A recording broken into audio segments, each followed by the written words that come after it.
네, 안녕하세요, 여러분. 네, 이번 영상에서는 우리가 본격적으로 가계도 해석 문제를 풀기 전에 자주 나오는 유전 기본 용어들을 정리해보는 시간을 갖도록 하겠습니다. 네, 앞으로 여러분이 가계도 문제를 풀면서 기본적인 유전 단어들, 우성, 열성, 유전자형, 표현형과 같은 유전 용어들을 자주 접하게 될 거예요. 따라서 이번 영상을 통해 이런 단어들이 무엇을 의미하는지에 대해서 살펴보도록 하겠습니다. 네, 그럼 먼저 형질과 표현형의 의미에 대해 설명하도록 하겠습니다. 네, 형질과 표현형은 비슷한 의미로 많이 사용이 되는 유전 용어인데요. 일단 형질이라는 것은 생물이 가진 특성을 의미합니다. 예시를 드는 게 더 이해하기 쉬울 것 같아요. 예를 들어 쌍꺼풀의 유무 또는 피부색 또는 보조개의 유무, 이마선의 모양 같은 것들이 형질입니다. 우리가 어떤 유전자에 의해서 결정되는 형질을 유전 형질이라고 하는데요. 여러분이 교과서를 읽다 보면 어떠한 유전 형질이 이런 단어를 많이 볼 수 있어요. 따라서 보통 형질이라는 거는 환경의 영향도 받기 때문에 우리가 그 중에서도 유전자의 영향을 받는 형질을 유전 형질이라고 합니다. 두 번째로 표현형인데, 표현형은 형질의 구체적인 상태를 의미합니다. 즉, 형질이 어떤지, 형질이 무엇이냐, 형질이 어떻냐를 의미하는 개념인데요. 예를 들어 완두콩이 있어요. 그 완두콩의 모양이라는 것이 형질에 속한다면 완두콩의 모양이 구체적으로 어떤지, 즉 완두콩의 모양이 둥글다 또는 주름진 완두콩도 있을 수가 있겠죠. 완두콩의 모양이 주름지다, 이런 구체적인 상태가 표현형에 해당됩니다. 따라서 교과서의 표를 보면 교과서 표에 보조개의 유무, 쌍꺼풀의 유무, 이마선의 모양 또는 이 엄지손가락이 접히는지 안 접히는지 그 내용, 그 네 가지 형질이 나와 있는데요. 그 아래를 보면 그 아래 쌍꺼풀이 있다 또는 없다, 보조개가 있다 없다 또는 이마선의 모양이 M자형이다 일자형이다, 조금 더 구체적인 상태가 제시되어 있죠. 그런 것들이 그러한 형질에 대한 표현형에 해당이 됩니다. 다음으로 유전자형에 대한 설명을 하도록 하겠습니다. 유전자형에 대한 설명을 하기 전에 먼저 유전자에 대한 설명부터 다시 시작을 해야 될 것 같은데요. 유전자라는 거는 DNA상에서, 즉 염색체를 구성하는 유전 물질인 DNA상에서 어떤 하나의 형질, 어떤 특정 형질을 결정하는 특정 염기 서열을 의미한다고 했었습니다.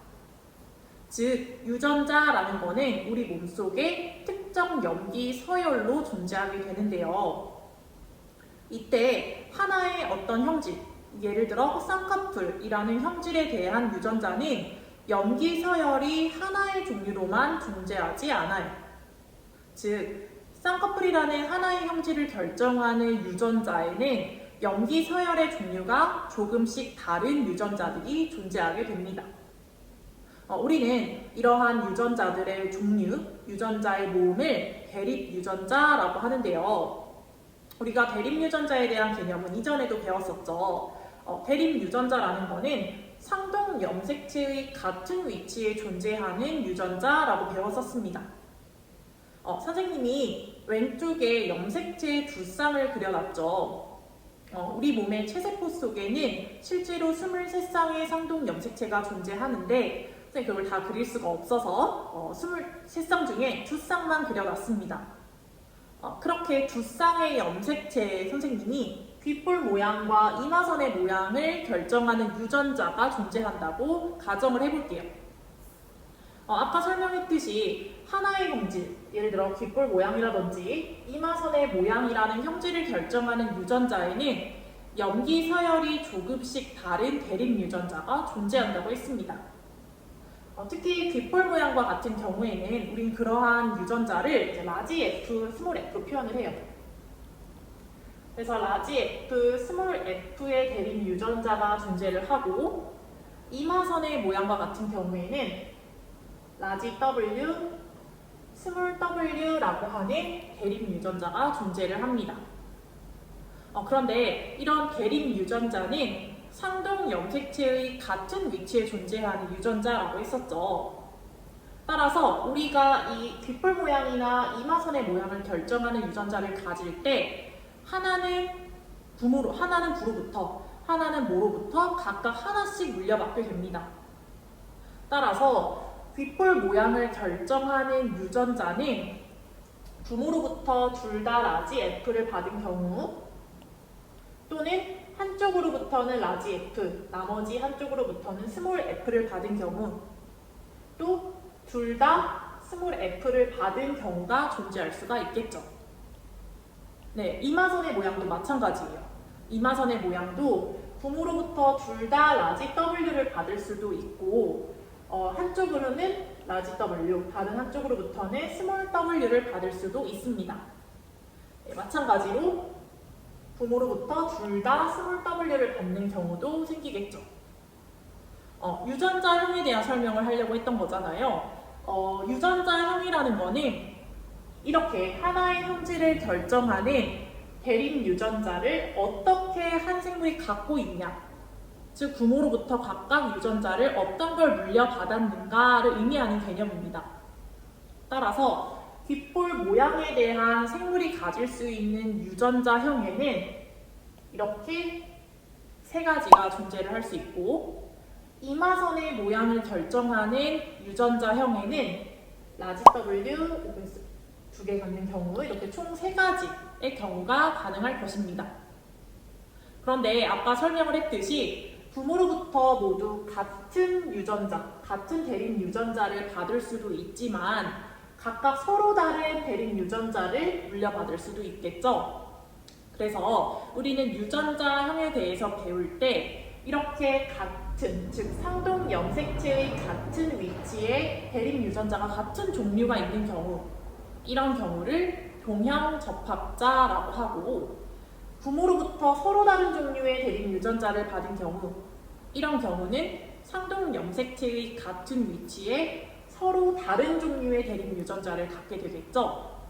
이러한 생물을 이형 접합자라고 합니다.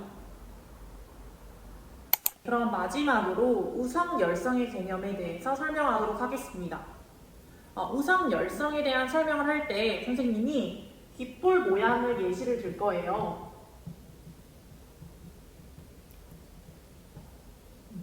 아까 전에 유전자형에 대해서 설명을 할 때 이 귓볼 모양을 결정하는 대립 유전자에는 어떤 종류가 있었죠?